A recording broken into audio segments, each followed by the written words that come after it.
为度化天下无边无际的有情众生，速得无上正等圆满佛果，请大家发广大殊胜的菩提心，以及方便广大密咒胜动机，并且如理如法的谛听。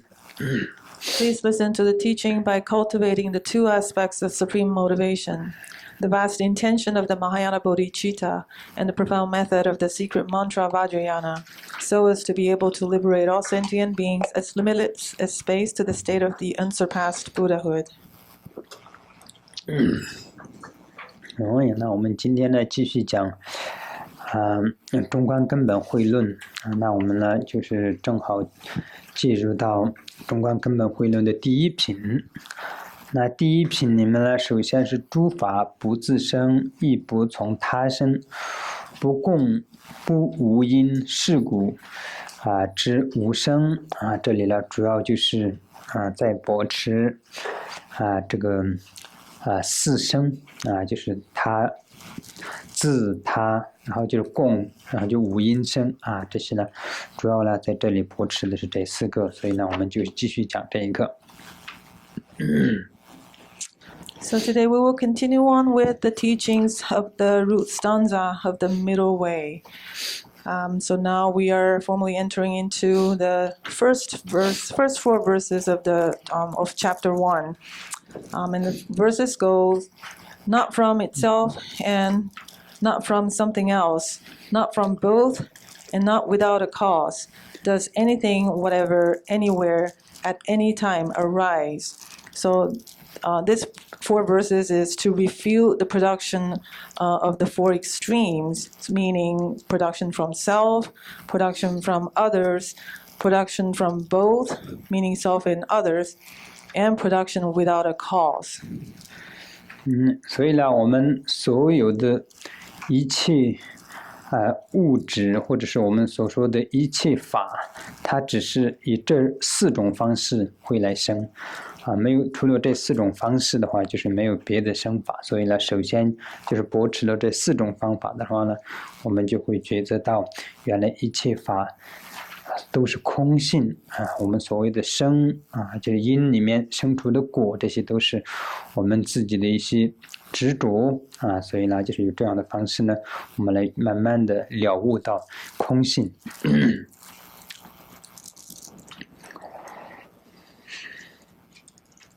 And really the spirit of the refutation is to refute the belief in holding to truth of seeing all material existence or all phenomenal existence come into being from one of these 4 productions or 4 way of arisings. So by refuting these 4 types of arising or coming into being, one actually can reach to the conclusion of emptiness. So really seeing to the nature of emptiness of all things. So dealing with one's attachment and how one come to believe the existence of phenomenal world and having all these false belief.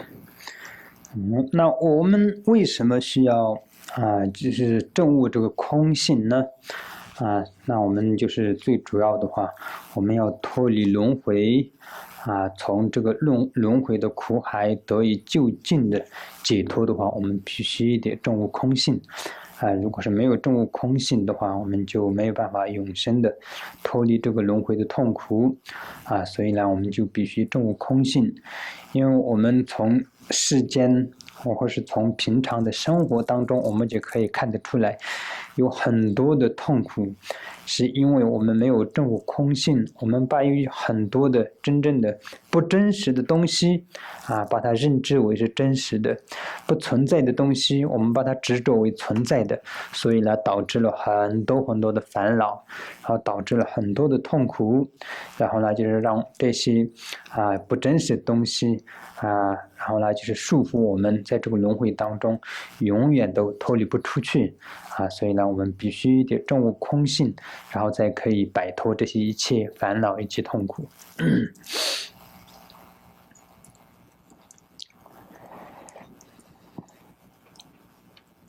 And what are the points of knowing or realizing emptiness.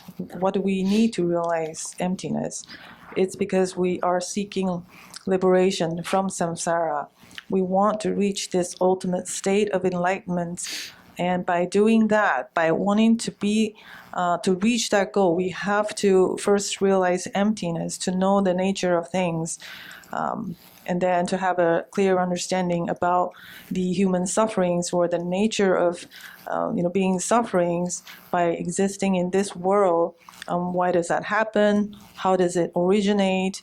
And it really comes from our false belief in thinking what's unreal to be real, holding what's not existing to be existing. So holding truth to all the phenomenal existence, and then we learn to experience sufferings and afflictions by that false belief and attachment. 所以呢，我们在这里学习这个中论的时候，我们大部分我们在这里学习逻辑啦，然后就三项推理啦这些，但是呢，我们的目标，我们的目的是证悟空性所以呢，我们这些逻辑是让我们通达为什么是空性的一个道理，或是它的一个就是工具所以这个不是我们究竟要证悟的而是一个让我们达到或是了悟到这个空性的一个工具，所以我们要知道我们专注的对境是什么，这样。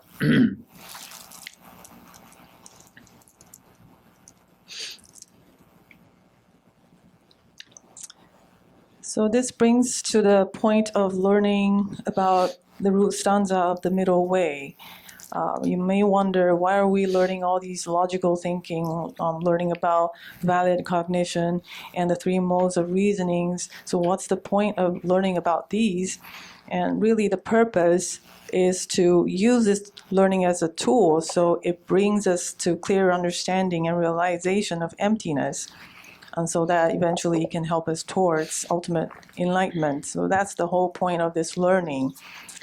So then, knowing the subject of dispute, the subjects that we're going through refuting, is utterly important.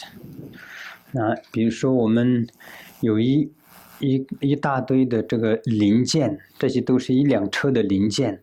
那我们要把这些零件全部组合起来，然后变成一辆车的话，我们必须要有那个工具就是把这些零件组合起来的那种工具所以呢，我们要的是什么？我们要的目的是我们要那辆车来开，但是呢，到现在呢，我们最重要的是我们要知道怎么用这个工具来把这些零件组合起来一样的道理，在这里我们所说的这些理论，三项推理我们这些理论就是要让我们利用这个理论来知道怎么样解除我们所执着的这些东西不是真实的。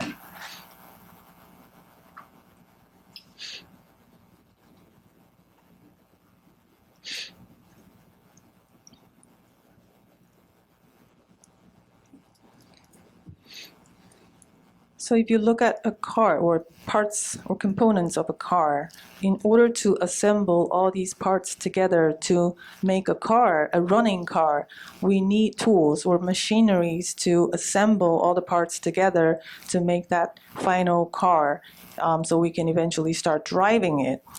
So in order, similarly, learning the root stanza of the middle way is this exact same idea. We need to know these basic fundamental knowledge and using the important three modes of reasonings or the syllogism in the secular term, so that it can help us dispel confusion and illuminate the real wisdom behind all everything that we hold truth before we ever learn this knowledge, so we can begin to realize that what we used to hold true is actually false belief.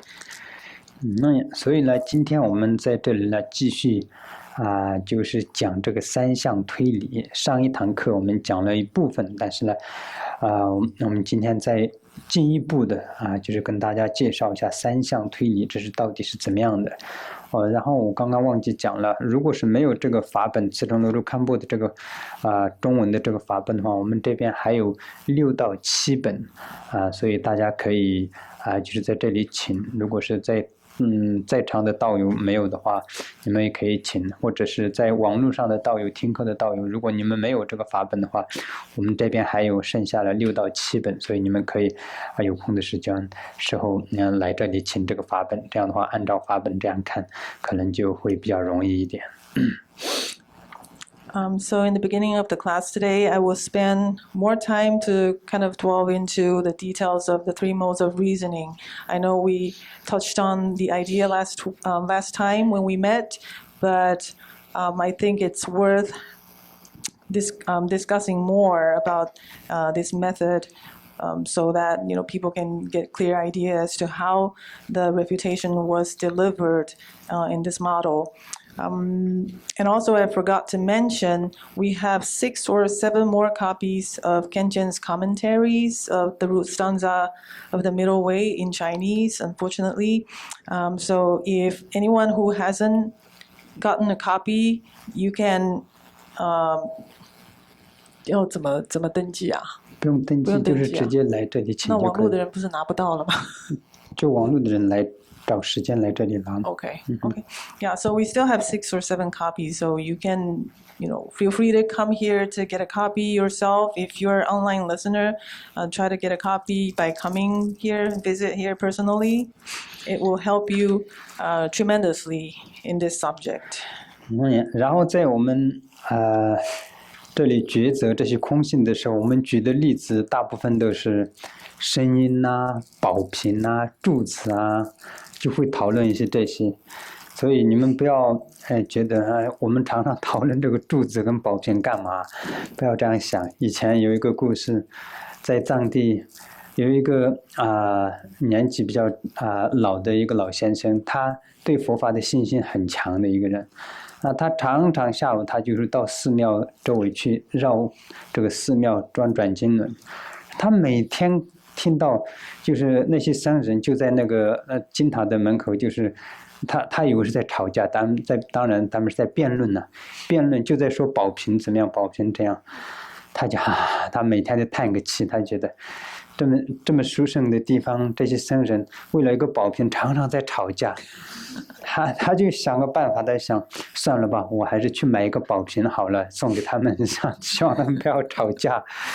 然后他就有一天，他就找一个地方去买了个宝瓶，然后他去转经的时候，他就看到他们还在那里吵架，他就说：“拜托你们以后就不要吵架了，这个宝瓶就送给你们。”所以他们这个并不是在吵架一个宝瓶，我们这里并不是在吵一个宝瓶或是声音是我们以这一个就是比喻可以抉择一切的诸法。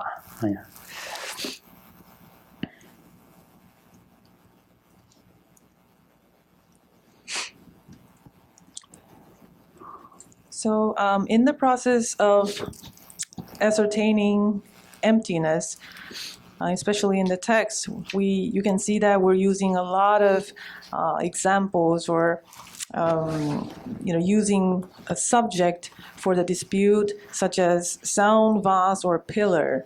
And you may wonder, why are we keep hearing this sound, vase, and pillar as an example?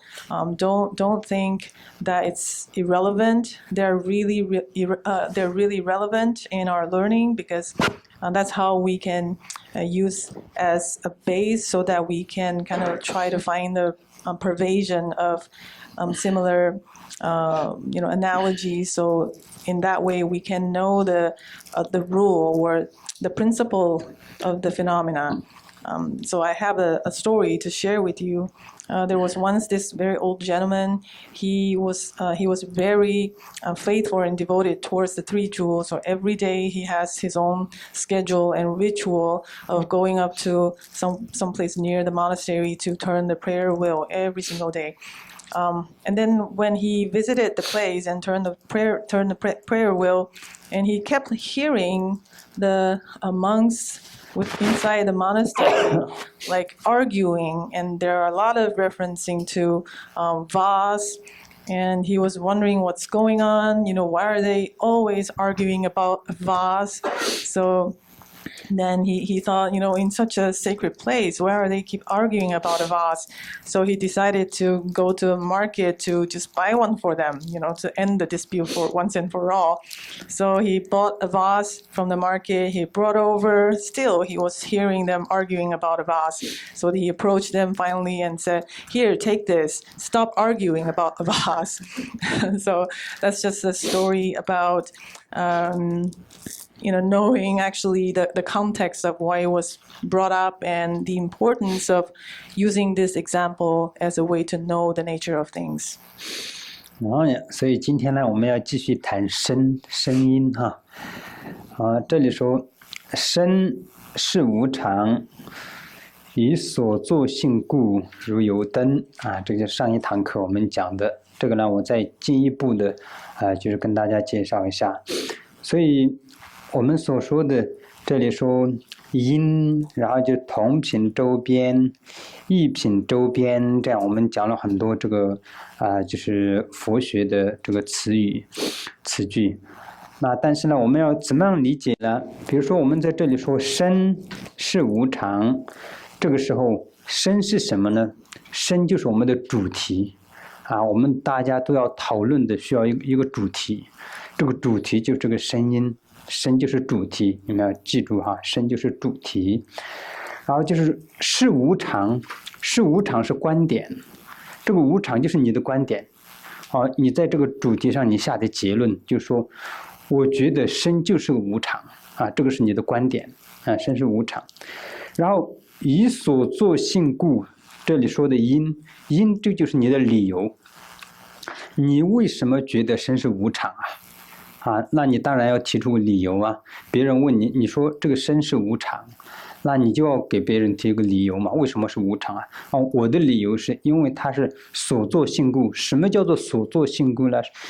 所作性故的意思就是说制造的、造作的，用某种因缘造作出来的东西叫做所作性故，不管是人造的也好，或者是任何制造的。比如说我们这里所说的声音，它有很多种，比如说我们摇铃，它也是声音；讲话也是声音；外面流的水，大自然的声音也是声音；有时候吹风的时候，它也有声音，等等等等，这些所有的声音。它都是造作的，它都是依靠某一种就是因素制造出来的声音所以这就是所作性故的意思，就是这个。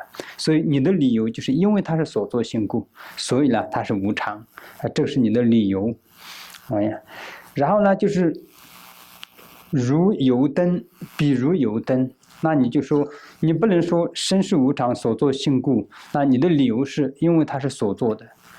然后呢，你就如果是要你做一个比喻的话，你不能做一个就好像我摇铃的声音或者是水流的声音，你不能用同样的比喻来证明它，你就要用个不一样的东西，是所作性的，也是无常的用这样的一个东西来比喻它，这样才可以证明身的确是无常这样。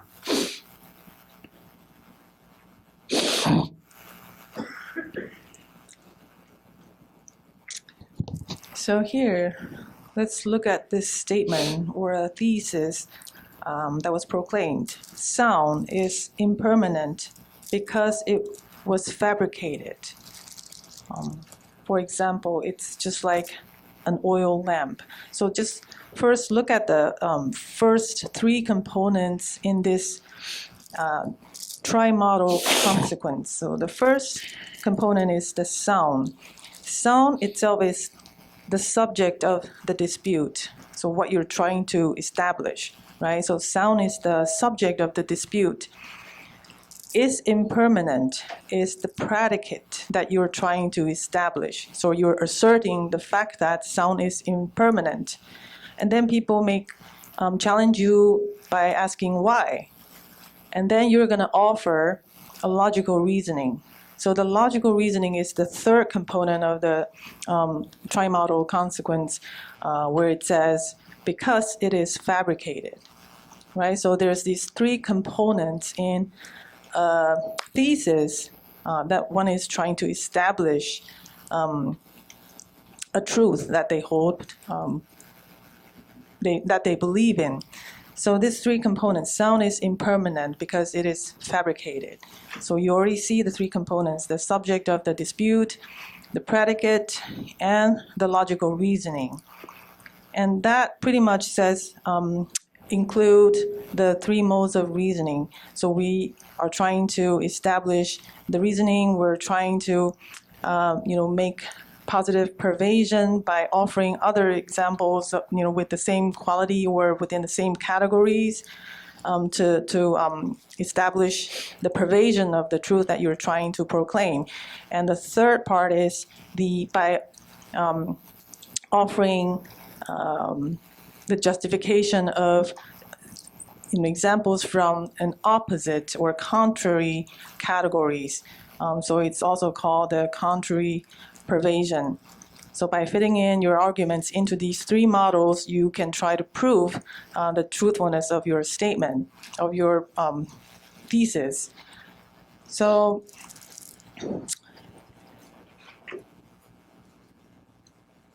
now we're trying to establish sound as something that's impermanent.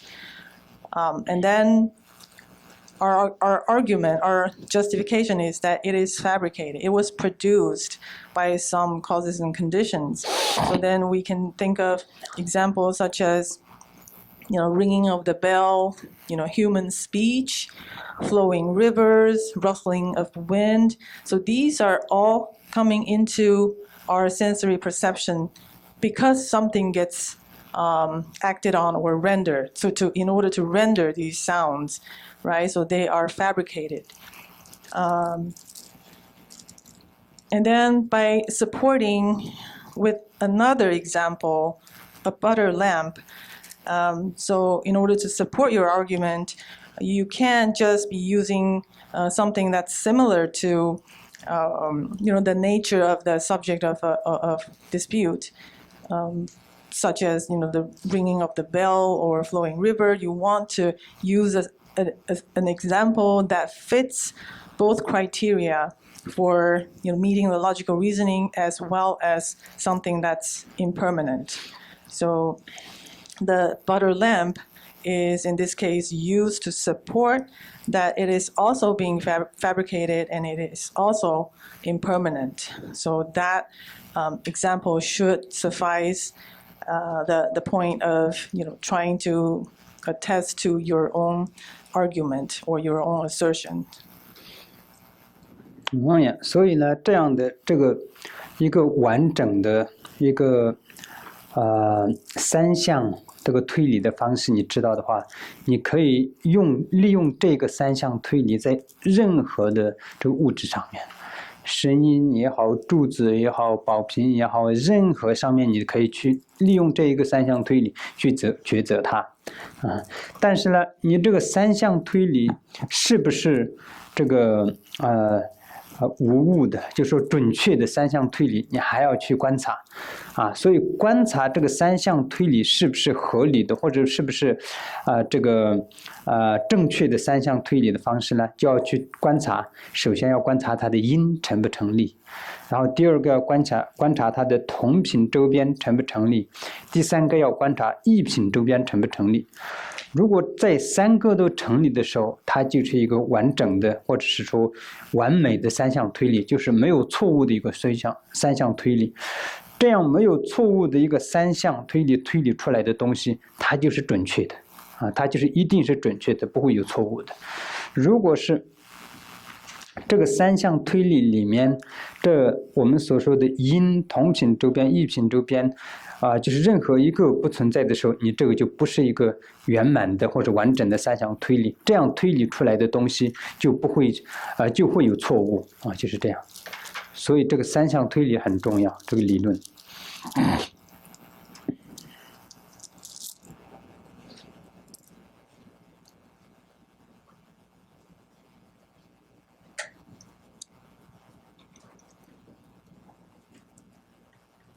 So if you know the the logic or the steps towards making assertion to something, any material thing, as the subject of dispute, you can establish your own argument in this way.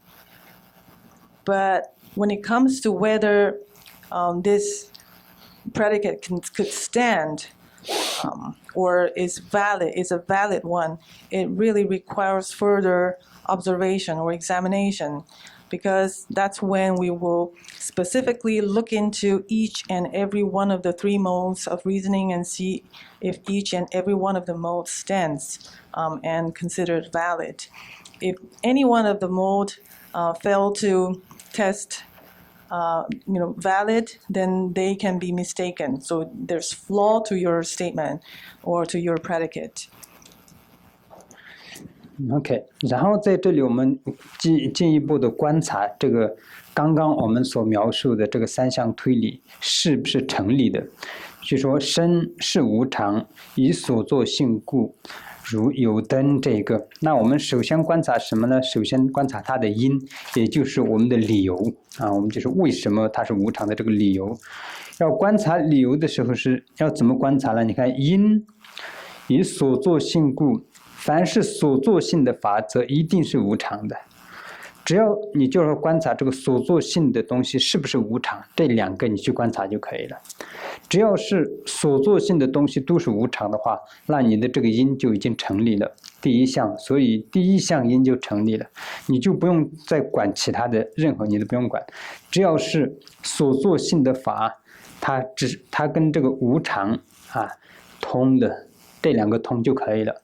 所做那些性的法就是无常，那第一项它的因也就成立了，这就没有问题了。第一项。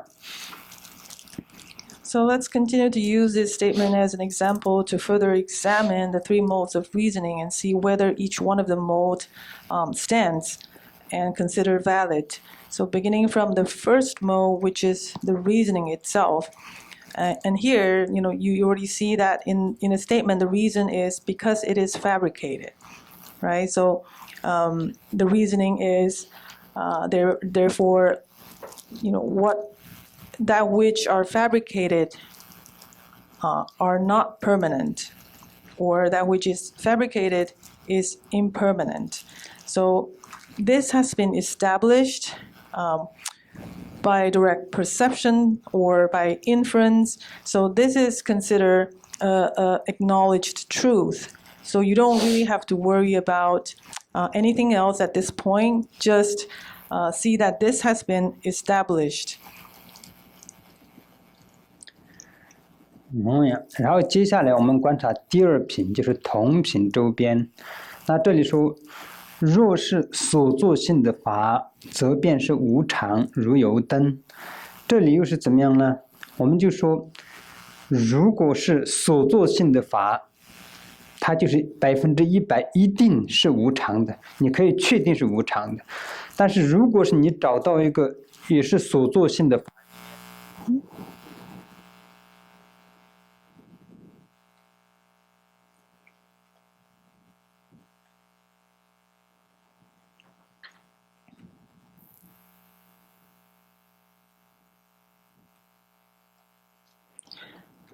那个因的部分就是说我们已经建立了所作性、反所作性都是无常的这个东西，我们可以说是因为从限量比量的方式就可以证明嘛，所以它本身已经不需要再经过任何的辩论。因为这个是我们看得到的嘛。对。OK， 然后同品周边的部分就是如果是所作性的法，则便是无常，如油灯。他这里就举了一个例子比如说只要是所作性的法的话，不只是声音了，就是所有的所作性的法都是无常的，就像油灯一样的。如果说我们能够找到一个也是所作性的法，也是非无常的这样的法，那你的第二项同品周边就不成立了。但是呢，我们在哪里都找不到。这个是我们用就是限量，或者是我们直接用我们自己的五官去寻找的时候，正常人去找的时候，我们找不到一个，一方面是所作性的，一方面呢，它又是常法的啊，这样我们根本找不到。所以呢，找不到了，这样我们所说的第二个同品周边就成立了，就是这样去看的，这样清楚吧？哈。Okay, now going to proving or examining under the second mode of reasoning. So here again, it states that that which are fabricated or manufactured are impermanent in nature. For example, just like an oil lamp or butter lamp. So using butter lamp as an example, because butter lamp was manufactured, so they can be, they can fall apart and, coming into non-existence when they're used up. So in this case, if you are able to find something that's fabricated or manufactured, and yet it is permanent or they are not impermanent, then you can argue that this mode of reasoning does not stand. However, one cannot find such a material or such a phenomena that's manufactured and then they stay permanent. So that such a thing simply do not exist. And this is something that we can use with our own perception or direct perceptions. So, seeable things, knowable things, observable things to try to look, and we cannot find such a thing. Therefore, this proves that the second mode of reasoning is considered valid. 然后第三个就是异品周边，异品周边成不成立呢？我们就是用相反的来去观察。什么叫做相反观察呢？我们刚刚同品周边的是，我们观察所作性的法是不是全部都是无常的，这样去观察。然后我们观察异品周边的时候呢，我们就要观察是常法、非无常的法全部都是不是非所作性的如果是的话，这样你的就是异品周边就成立了。大家清楚了哈？异品周边就是我们刚刚说身是无常的，以所作性故。这里我们异品周边是要怎么样去观察呢？我们说身无常的时候，我们说无常的相反是什么？无常的相反这些常法然后所作性的相反是什么呢？就是非所作性那这样的话，如果是非所作性的法，一定是常法，或者常法一定是非所作性的法这两个通了，那就是异品周边就成立了。Now try to examine the third mode of reasoning. And this is when we will be using a contrary examples or contrary theories and the provision of such a theory to prove the validity of the third mode of reasoning. So in this case, if it is not impermanent, then it is not fabricated. So in another word, what's permanent is not fabricated. So if you can prove this statement to be true, then that means the third mode of reasoning is a valid one.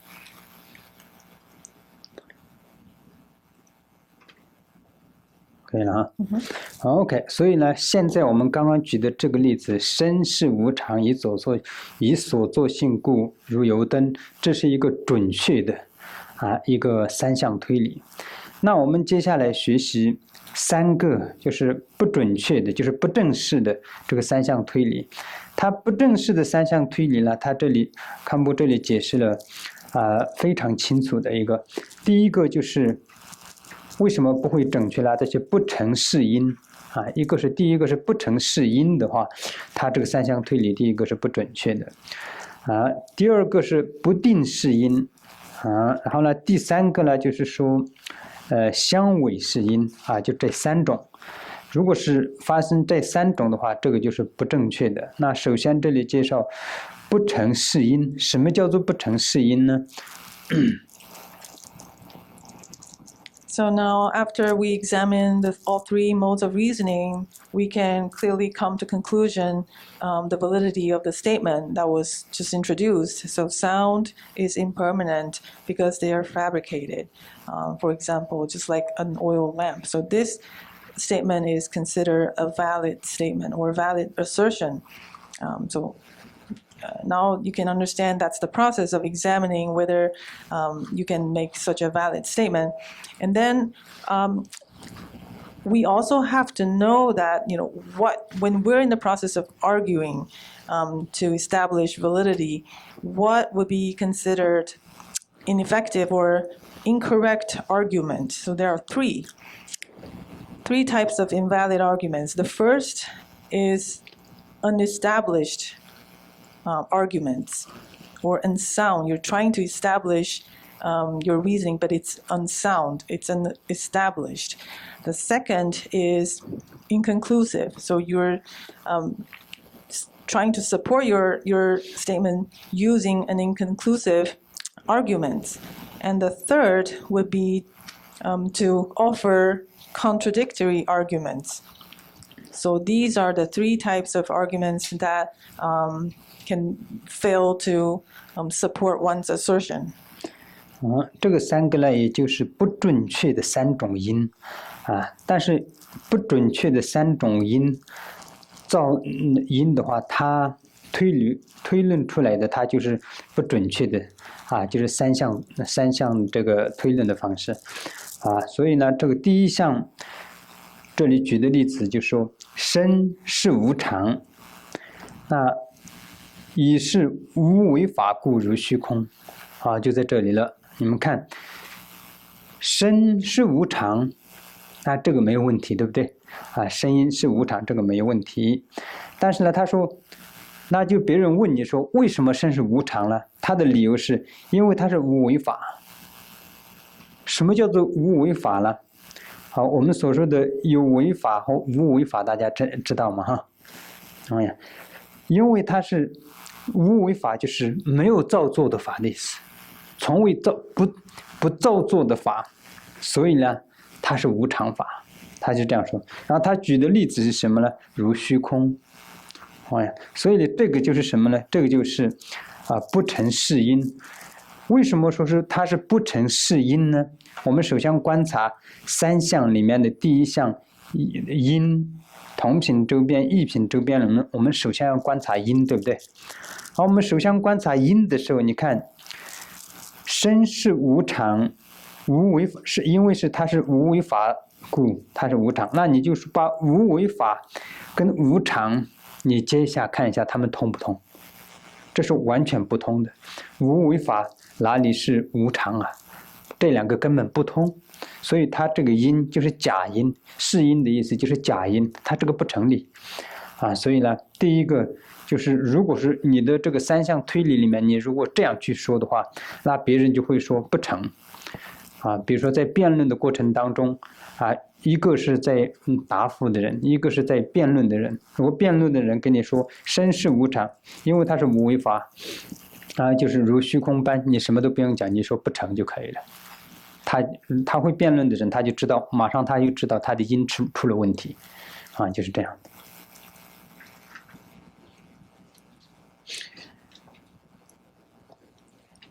So again, using sound as an example in asserting a thesis. So here the statement said, sound is impermanent because it is considered uncompounded phenomena. So we have a new thesis here. And again, we want to fit that statement into the model of three modes of reasoning. So beginning by examining the reasoning part. So the reasoning is that it is impermanent because it is an uncompounded phenomena. So what is uncompounded and compounded phenomena? Compounded phenomena are those that are fabricated, right? And uncompounded phenomena are the opposite of it. It cannot be fabricated. So claiming the impermanence of something that cannot be fabricated. That's simply not making sense. So if you are in a debate contest, if you make such a claim, then your opponent will right then and there disagree with you, because it's usually the opposite. Uncompounded phenomena are considered permanent. So here it's actually an argument that's unestablishable or unestablished, unsound. So this is an example of using an argument that is unsound or unestablished. 然后这里又举了一个另外的例子，身是常法，以是无为法故，如虚空。那这个你觉得怎么样呢？这个的话也是不成实因。为什么不成实因呢？虽然它这是无为法是常法，这个没有错，但是我们的主题我们讨论的是声音，所以声音跟无为法完全不成所以呢这也是不成实因，因为我们的讨论的主题是声音嘛。那声音他说是常法，为什么呢？他说因为是无为法故所以这个也是另外一个例子，就是跟这样，我们这里只是举了2个例子而已，可以这样推论，你可以推论很多很多的东西出来，然后所以就说身是常法，身是无常法等等的，你可以换来换去变来变去的，可以讲很多很多所以这个第一个就是不成实因不成实因是什么呢？它就因不成立所以呢叫做不成实因这样。So there's another example, again using sound to try to establish the unestablished argument, or explaining what it means to have an established argument or unsound argument. So if you were to make a statement or make a thesis asserting that sound is permanent because it is uncompounded phenomena, just like space. So here, we already mentioned the uncompounded phenomena are considered permanent because they're not fabricated. So that part is true. However, in this example, the subject of dispute is sound. Sound is a fabricated thing. It is considered compounded phenomena. So the subject of dispute and the predicate and the logical reasonings are not in harmony with each other, so they can't support each other in your claim. Therefore, it is still considered an unsound argument or unestablished argument. And you can literally reassemble all 3 components, or in any order, just to test out the theory and see if you're making a valid claim. 然后呢，第2个就是不定式因不定式因是什么呢？你就是不确定的一种因。什么叫做不确定的一种因呢？在这里举的例子说，身是无常，以所量故，如品这个就跟上面的完全不一样了这里所谓的所量故是什么呢？所量跟所知是完全一样的意思。为什么说是量？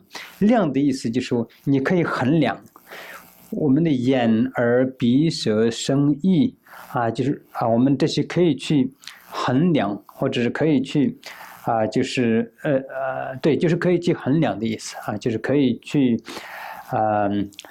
就是抉择或者可以去看到，可以去衡量的意思，就是所知就是所量跟所知是一样的意思。这里，所以呢，以所量故这里你就要进一步的观察思维了。你要观察身 ，OK 是无常，这2个完全没有问题，身就是无常的，这个是在自他全部的面前是成立的所有的人都就是他们都这个承认声音是无常的这个没有什么就是争论。但是你的理由是所量故，那你的理由可能有问题你的理由怎么有问题呢？你说可能没有问题啊，声音本来就是可以所量的啊，就是所量大家都知道啊，就是可以用什么语言讲啊？可以观察得到，可以测量。可以测量的呀，就是声音是可以，我们用五官意识可以测量的，那没有问题啊。但是呢，还是有问题。为什么有问题呢？这里就说所量里面的话，它包括了就是两种东西，一种是有为法，一种是无为法，两种法都是所量的对境。所以你这里说身是无常，以所量故如平，它的因是不定式因啊，所以呢这也是不成立的。接下来这里我们仔细的再来观察。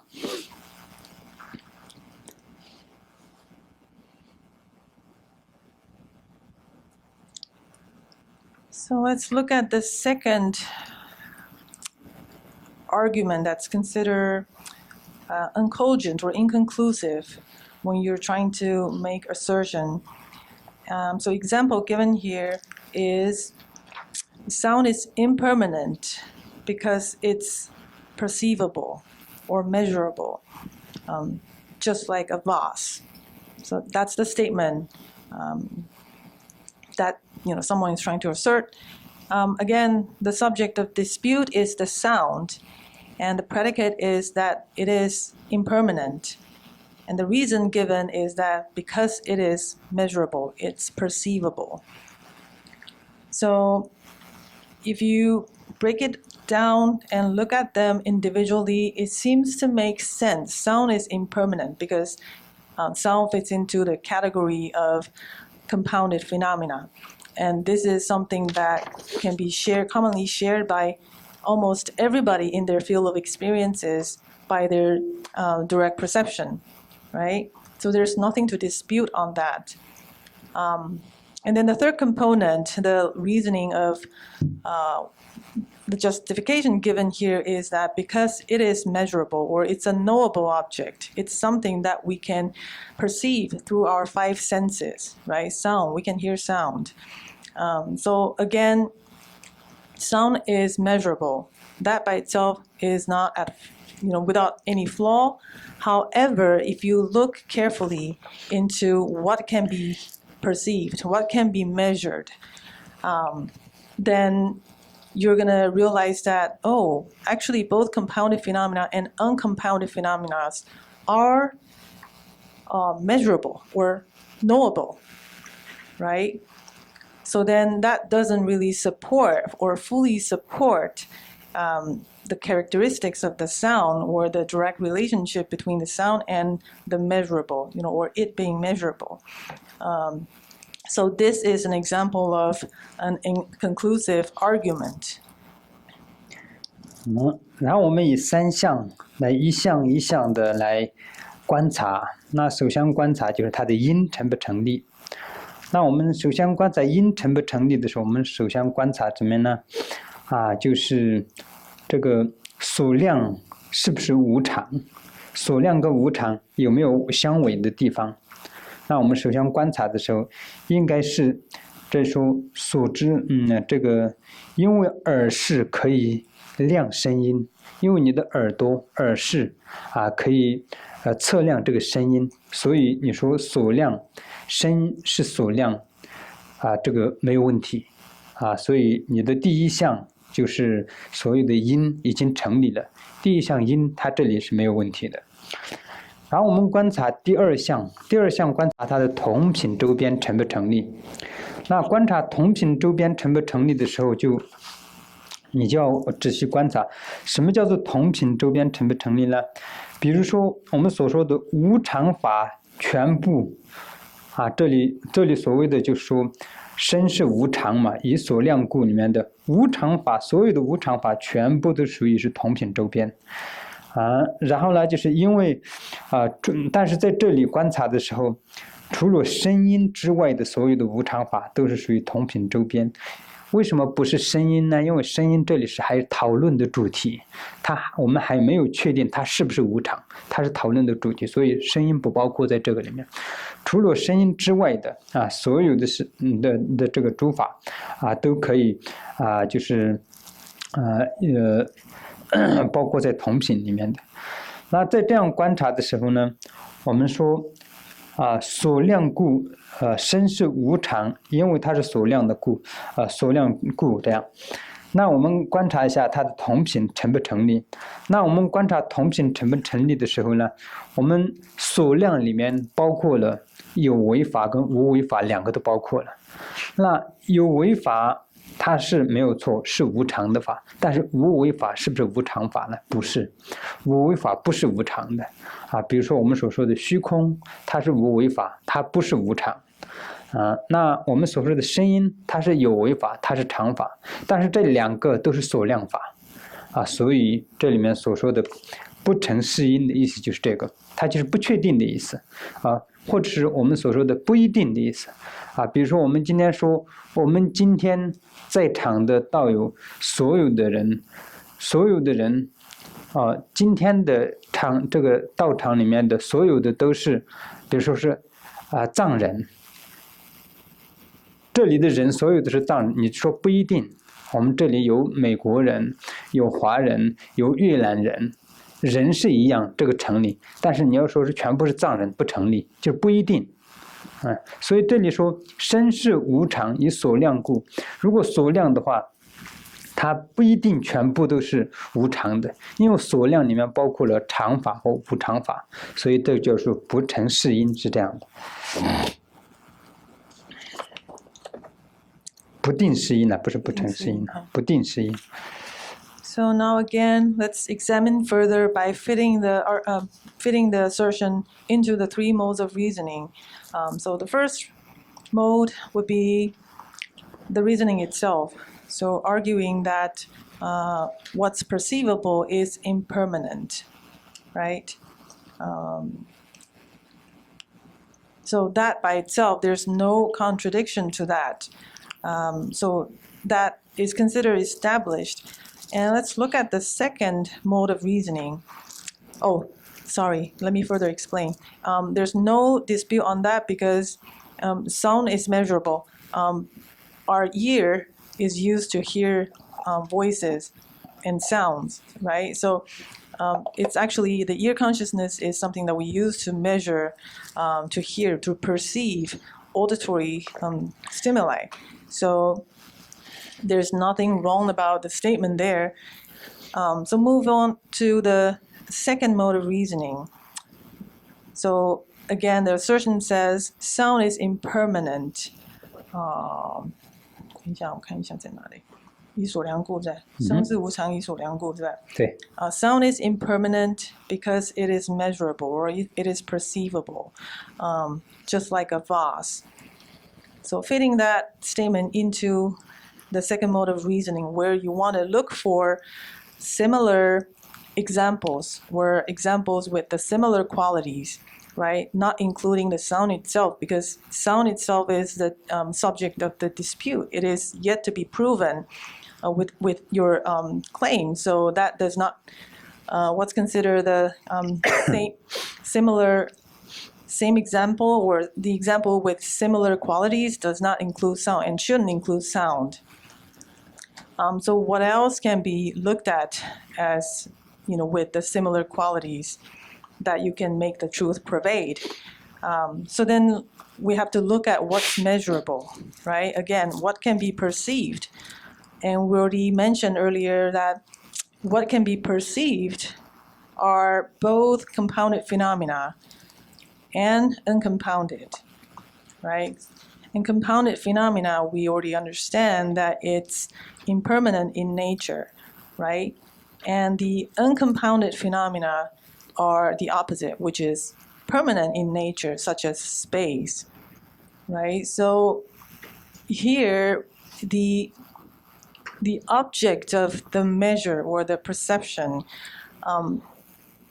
do include both compounded and uncompounded phenomena. So it does not fully support the pervasion of, when we have to actually use the same type of example with the same quality or the same categories to support your statement.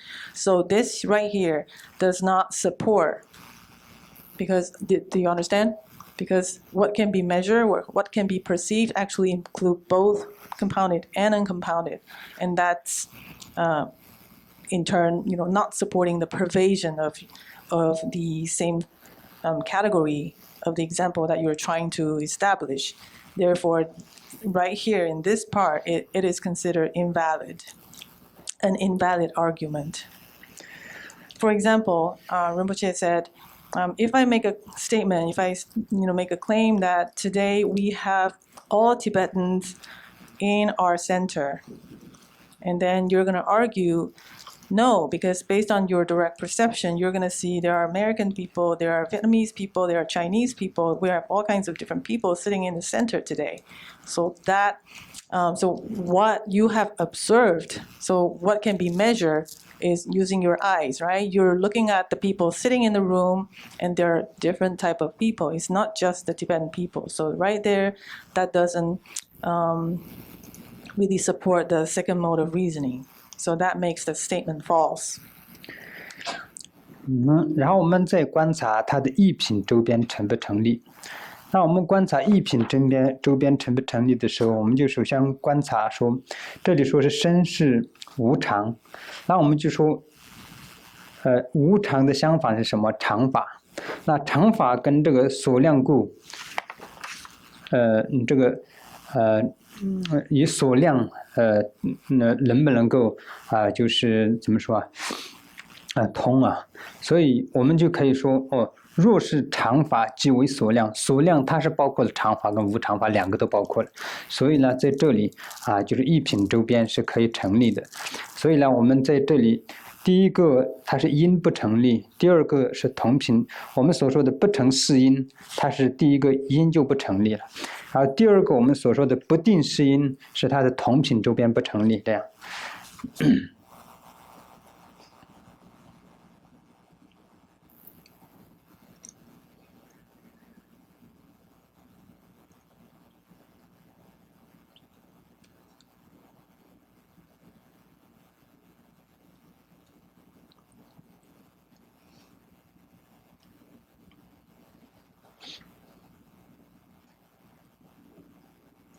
我刚刚讲的这个有点不是很清楚。第二个、第三个，这就是在这里说，异品周边，我们说再观察异品周边哈。如果是常法，我们刚刚说是无常嘛哈。若是常法，即为所量，这个懂吗？因为这个所量它是包括了常法和无常法两个都包括了。所以呢，异品周边的时候，就是我们要看这个常法的无常法的相反就是常法。常法跟这个所量是不是可以就是怎么说可以通的常法跟无常是不是可以通的？所以你说看一下这个常法是不是所量？因为常法也是所量，所以呢，这里异品周边就是可以成立。So looking at the third mode of reasoning, so again, the statement says sound is impermanent because it is measurable or perceivable, such as a vase, right, or vase. So for the third mode of reasoning, which is the contrary pervasion, you're going to use an opposite example or a contrary example to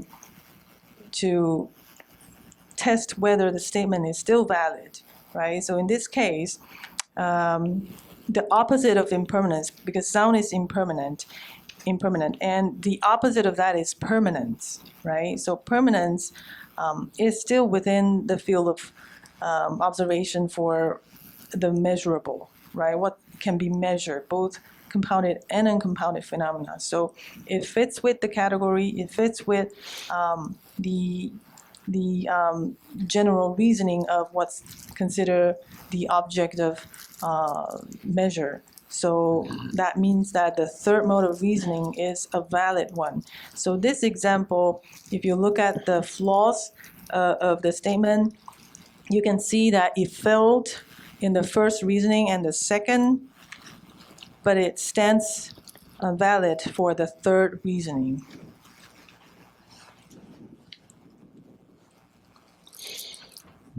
然后第三个就是相违是因，相违的是因。那这里举的例子是什么呢？就是身是常法，以所作性故。这里就是它的主题也是一样的，就是声音。然后他的观点是什么呢？他说声音是常法，然后他的理由是什么呢？他说理由是因为所作性故。这个呢就是叫做相违是因。那我们为什么相违是因？我们进一步的观察。首先我们要观察它的因成不成立。首先观察因成不成立的时候，我们首先是因跟所作性故就是不是因呢？就是身和所作性故二者就是成不成立。那我们看一下声音是不是所作性的？这是可以的。所以呢，声就是所作性的。所以我们这样观察的时候，第一项它的因是成立的。So looking at the third incorrect argument or biased argument, it's the contradictory word, contradicting arguments. So in order to see the example of such an argument, now we're going to see the statement that's claimed here. Sound is permanent because it is fabricated. So again, we want to fit this statement into the three mode of reasoning, starting with the first, the reasoning itself. So we want to examine the sound, which is the subject of the dispute, and the reasoning. And see whether these two components are relevant or make any sense. So here, sound and the reasoning is because it is fabricated. So yes, sound is fabricated. So it's in harmony, so therefore it is considered a valid reasoning as the first mode of reasoning. 那我们就是在观察第二品同品周边成不成立。那观察我们刚刚因说完了嘛在同品周边方面成不成立的时候，我们就是观察的话，因不是那个所作性故就是它的因嘛，是不是常法？这两个就完全相违。这个就完全相违，因为是常法，它一定不是所作性的，所作性的法一定不是常法所以这里是相违的，完全没办法成立的。所以这两个相违的时候呢，这个叫做相违是因。So now let's look at the second mode of reasoning, the positive pervasion. So here we want to examine what's fabricated because it is fabricated versus it is permanent, right? Because the permanence is the predicate and it is fabricated is the reasoning that was given. But if you look at these two components, that which are fabricated is actually impermanent. So this statement here is contradictory by itself. Therefore, this will fail in the second mode of reasoning and make that claim invalid. 然后再观察第三项异品周边可不可以成立呢？我们就是观察上面身是常法，常法的相反是什么？无常法。那无常法是不是成立？它是所作性的所以无常法它是它就是所作性的，所以呢，第三项异品周边是成立的。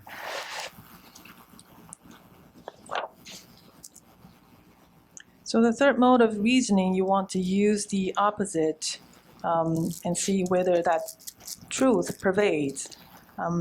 So by claiming sound is permanent, so we are looking at the impermanent. If it is that which is impermanent, it is fabricated. So that which is impermanent are fabricated. So this part is a valid claim. Therefore, we can attest that the third mode of reasoning is a valid one. So this is a valid reasoning. 所以呢，我们在辩论的这个过程当中，它是有它自己的一个规则的，不是随随便便就是辩论，就是自己想说什么就说什么，想怎么样答复就怎么答复，不是的，它是有一套它的规则的，如果懂了这个规则的时候，那你辩论的时候，你辩论出来的结果，这才是真正的就是有理由的、有道理的就是可以建立起一个系统的所以呢，我们这里今天已经就是我很仔细的跟大家介绍了这个三项推理。说在这样三项推理的时候，别人跟你辩论的时候呢，我们通常就是以辩论的这个规则来抉择一个法。那这个时候呢，如果它的因不成是因的时候，你就直接说不成，你的答复就是不成就可以了。然后呢，他说的是，比如说是不定是因的一个就是这个推理的方式跟你辩论的时候，你就直接说不定。然后呢，第三个，如果是它是一个相违式的这样的是因的一个辩论的推理跟你讲，你就说相违就可以了。如果这三个都是正确的话，你就必须得说承认。这里就没有什么别的辩解了你就说 yes， 就是承认。这个就是一个我们所说的君子辩论就是没有什么在那里撒谎狡辩什么没有的。你就是如果是理论推出来的，它是正确的，你就说是就是承认对，你说的是对的，承认的。如果是这个三项推理里面任何出了问题，你就是答复就是不成或不定，或者是相反相违就是这样的一个答复。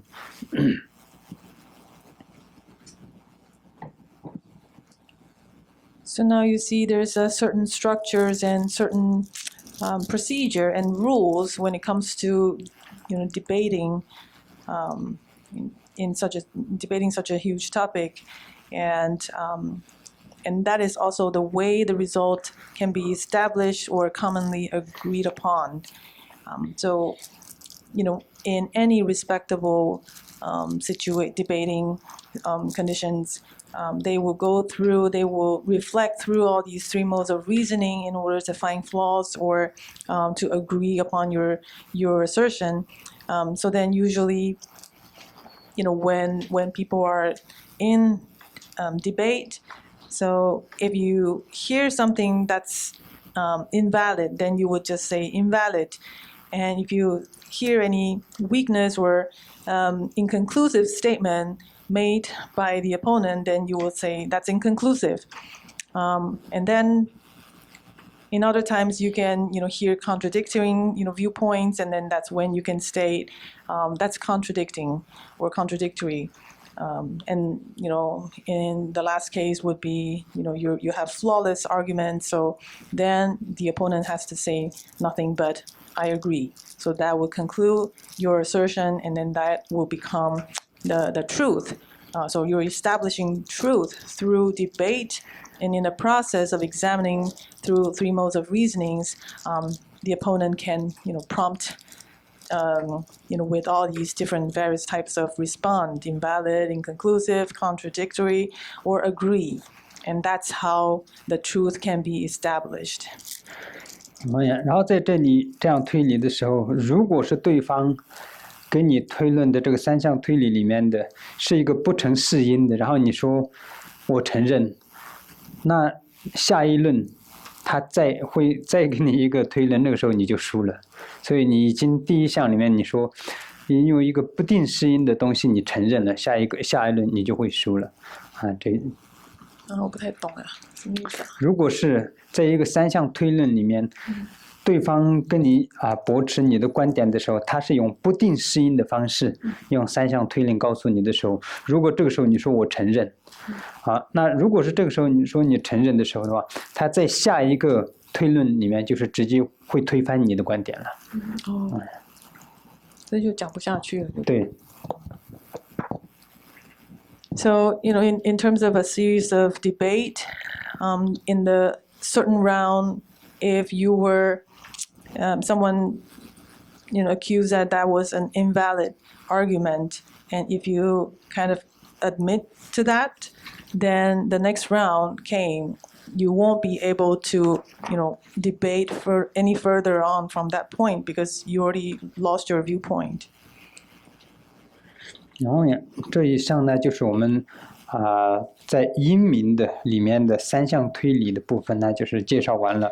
我希望大家应该清楚了吧？今天算是非常仔细的跟大家讲了。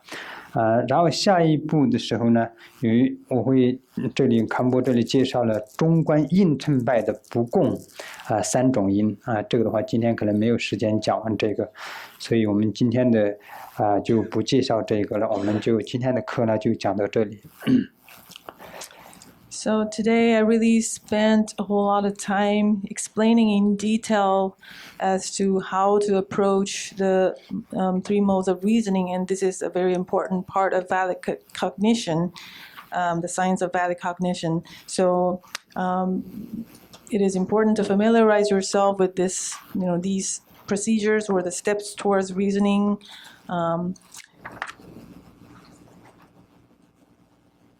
Next, in our next class, I will begin to explain the three uncommon argument that's unique to Prasangika Madhyamaka, or the holder of Prasangika Madhyamaka.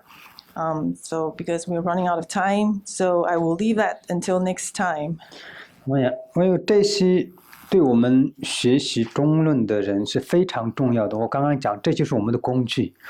如果我们这些工具我们不知道怎么使用的话，我们没有办法推论出来什么是空性，完全没有办法的。所以你根本不知道怎么用这个工具，你怎么可以把这个一个零件凑合起来变成一辆车没有办法。所以这些就是我们的工具。所以呢，对这个工具你一定要很通，一定要很懂。